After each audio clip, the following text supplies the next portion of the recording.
Assalamualaikum at magandang umaga sa ating lahat.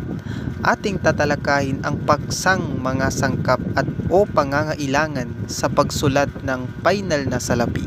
Ibig sabihin, may mga dapat tayong sundin at gamitin para maging maayos, malinis at mas professional ang paggawa ng research paper o final na kopya sa ating sulatin. So narito ang mga sangkap o pangangailangan sa pagsulat ng final na salapi. Una, papel, makinilya, computer, printer at correction fluid. So sa letrang E, ang sukat ng papel ay 8 to 1/2 x 11 o short bond paper, substance 20 to 26. Huwag gumamit ng manipis na papel. Ibig sabihin, ang tamang papel ay mahalaga upang maging maayos at professional tingnan ang research paper. So, sa letrang B, gumamit ng computer sa halip na typewriter dahil sa mga feature nitong nakatutulong sa mga pananaliksik sa pagpapadali ng pagsulat ng pamanahong papel. Ibig sabihin, sa letrang B, kapag may mali o madali, kapag may mali at madali lang itong i-connect sa computer kumpara sa typewriter. So, sa letrang C, kung computer printer naman ang gagamitin, makabubuti ng gamitin ng inkjet o laser. Mas mabilis ito, mas malinaw at mas opisyente. So ibig sabihin, yung printer maaaring gumamit ng inkjet or laser printer, mas malinaw at mabilis ang print kaysa mas presentable yung output niya. Kaya maganda ito. So sa letrang B, ang correction fluid naman ay angkop na gamitin sa makinilyadong kopya. Ngunit, hindi dapat abusuhin ang gamit nito.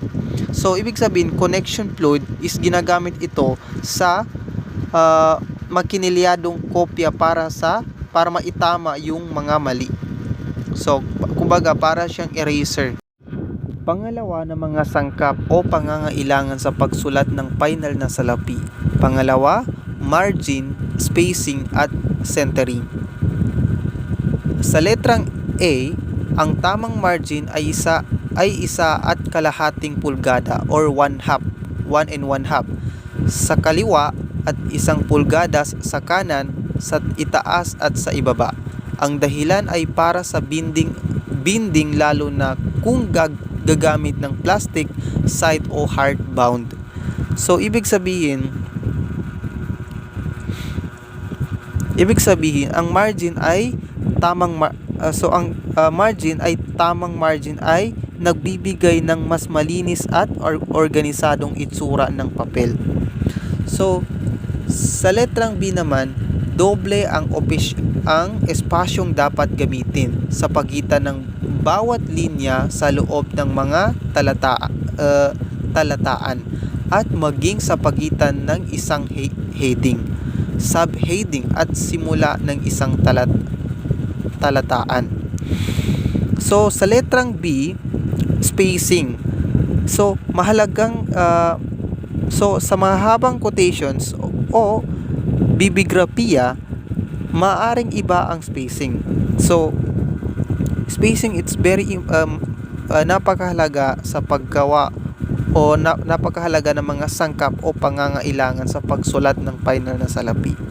So sa letrang C, lahat ng mga kabanata bilang pamagat ng kabanata at mga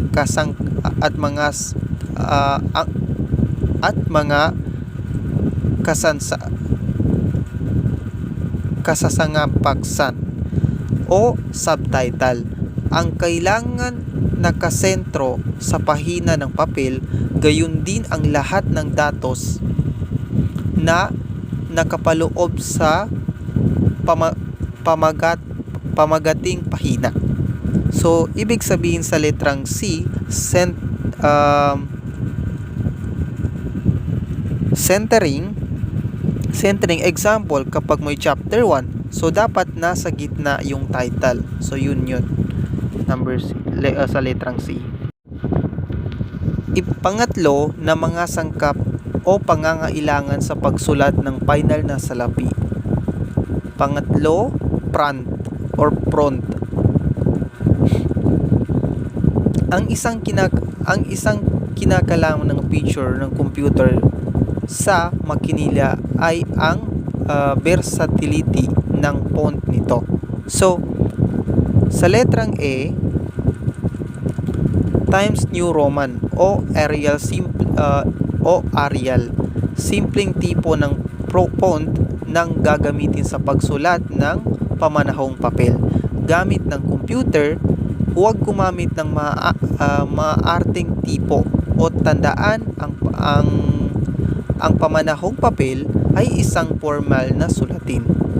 Sa letrang A, sa formal writing, mahalaga ang malinaw at madaling basahin na font. So, sa letrang B naman, pinaka-ideal na ang font na may sukat na 12, huwag din gumamit na labis na maliit na malaking tipo. So, ibig sabihin sa letrang B, ang ideal na laki ng letra ay 12 or 10, huwag yung sumobrang maliit or sobrang maliit naman na letter. Kasi hindi naman masyadong parang tama lang siya. So, number C, sa letrang C, ang pagha-highlight o bold facing ng font na kailangan gamitin lamang kung kinakailangan. So, sa letrang C, pwedeng gumamit ng bold or facing kapag gusto mong i-highlight yung mga text. So, yun lang po at maraming salamat.